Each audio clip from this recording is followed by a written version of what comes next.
जानिए बर्बरीक को क्यों पूजा जाता है खाटू श्याम जी के रूप में। महाभारत काल में बर्बरीक एक महत्वपूर्ण पात्र थे। बर्बरीक के पिता घटोत्कच और मां मौरवी थी। बर्बरीक भगवान शिव के बहुत बड़े भक्त थे।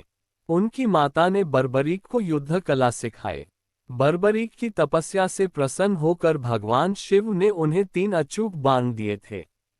कुछ ग्रंथों में वर्णन है कि भगवान शिव ने उन्हें ये 3 बाण दिए थे, जबकि अन्य कथाओं में लिखा है कि अष्टदेव ने उन्हें ये अचूक बाण दिए थे।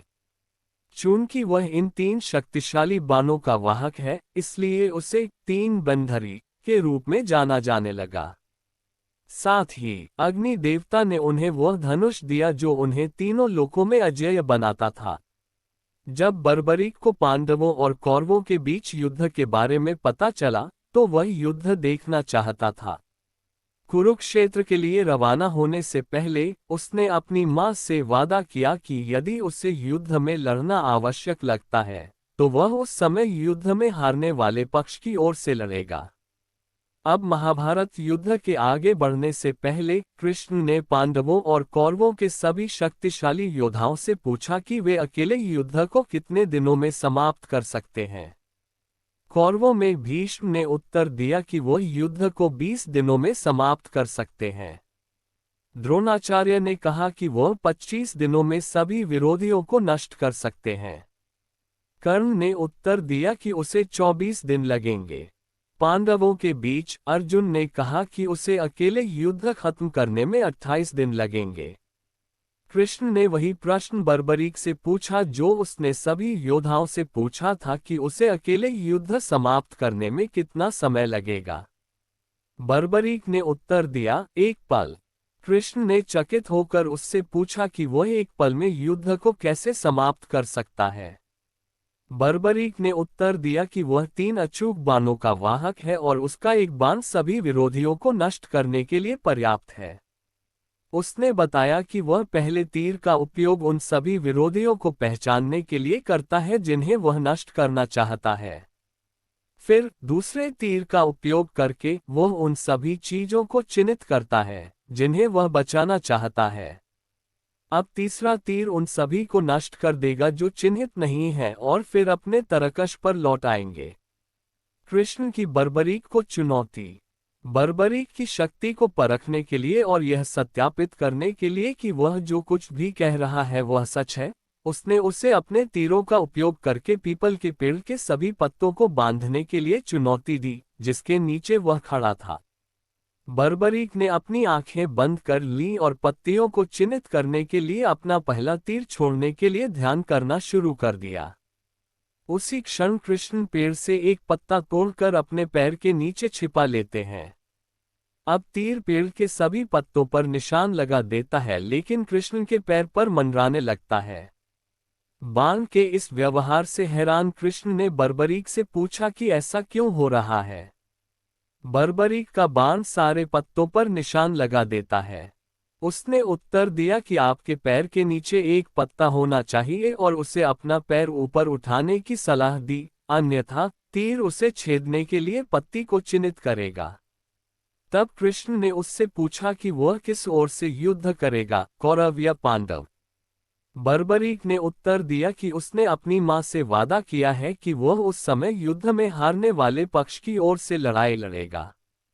इसलिए संख्या के अनुसार कौरवों की तुलना में पांडवों की सेना अपेक्षाकृत छोटी है, इसलिए वे पांडवों की ओर से लड़ेंगे क्योंकि वे अपेक्षाकृत कमजोर हैं। कृष्ण को ये सुनने के बाद पता चलता है कि बर्बरीक अपने स्वयं के सिद्धांत की जटिलता को नहीं समझता है कि वह हमेशा हारने के पक्ष में लड़ता है।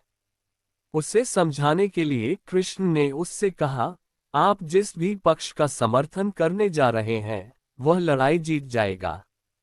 लेकिन समस्या यह है कि अगर आप पांडवों की तरफ से लड़ते हैं, तो कौरव कमजोर हो जाएंगे और यदि आप कौरवों की तरफ से लड़ते हैं, तो पांडव पक्ष कमजोर हो जाता है। इसलिए आपको दूसरे पक्ष का समर्थन करने के लिए लगातार पक्ष बदलना होगा जो आपकी मां से किए गए वचन के कारण कमजोर हो गया है। इस तरह आप पांडवों और कौरवों के बीच घूमते रहेंगे और दोनों तरफ की सेनाओं को नष्ट कर देंगे। इस प्रकार कोई भी पक्ष विजयी नहीं होगा और आप युद्ध के एकमात्र जीवित व्यक्ति होंगे। भगवान विष्णु का बर्बरीक को दिव्य रूप दिखाना। ब्राह्मण वेशधारी कृष्ण ने बर्बरीक से दान मांगा। बर्बरीक ने जो कुछ भी चाहिए उसे देने का वादा किया। तब कृष्ण ने बर्बरीक का सिर मांगा। ये सुनकर बर्बरीक चौंक गया और उसे कुछ अजीब लगा। उन्होंने ब्राह्मण कृष्ण से अपनी असली पहचान प्रकट करने को कहा। तब कृष्ण ने बर्बरीक को भगवान विष्णु का अपना दिव्य रूप दिखाया। ऐसा माना जाता है कि वह केवल 2 योद्धाओं में से एक थे जिन्होंने भगवान कृष्ण के दिव्य रूप को देखा है। युद्ध के दौरान दूसरे अर्जुन थे।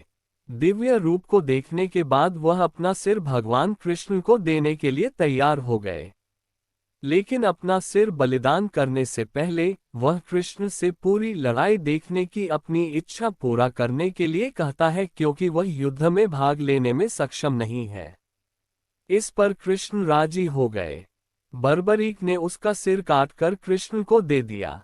भगवान कृष्ण ने उनका सिर एक पहाड़ी की चोटी पर रखा जहां से वे पूरी लड़ाई देख सकते थे। न्यायाधीश के रूप में बर्बरीक।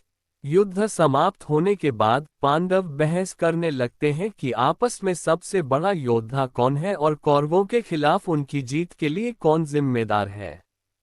बर्बरीक उत्तर देता है, मैं केवल 2 चीजें देख सकता था। एक दिव्य चक्र युद्ध के मैदान के चारों ओर घूमता है जो उन सभी को मार डालता है जो धर्म के पक्ष में नहीं थे। दूसरी थी देवी महाकाली, जिन्होंने युद्ध के मैदान में अपनी जीभ फैला दी और सभी पापियों को अपने बलिदान के रूप में भस्म कर दिया। बर्बरीक को खाटू श्याम जी के रूप में पूजा जाता है। युद्ध समाप्त होने के बाद कृष्ण ने रूपावती नाम की नदी में बर्बरीक का सिर डुबो दिया। कलियुग समाप्त होने के वर्षों बाद एक बार गाय के थन से स्वतः ही दूध निकलने लगा। उस स्थान के पास पहुंची जहां बर्बरीक का सिर दफन था। इस घटना से खाटू राजस्थान का एक गांव के स्थानीय निवासी हैरान रह गए। इस घटना के पीछे का कारण जानने के लिए उन्होंने उस जगह को खोद डाला। उन्हें उस स्थान पर एक सिर दबा हुआ मिला। उस समय खाटू के राजा रूप सिंह चौहान का सपना था कि वह बर्बरीक के सिर के लिए एक मंदिर बनवाए। इसलिए उन्होंने खाटू गांव में एक मंदिर बनवाया और वहां बर्बरीक का सिर रखा। उन्हें कृष्ण से वरदान मिला था कि वह कलियुग में कृष्ण के अपने नाम श्याम से जाने जाएंगे और उनकी पूजा की जाएगी, और इस तरह से बर्बरीक को खाटू श्याम के नाम से जाना और पूजा जाने लगा।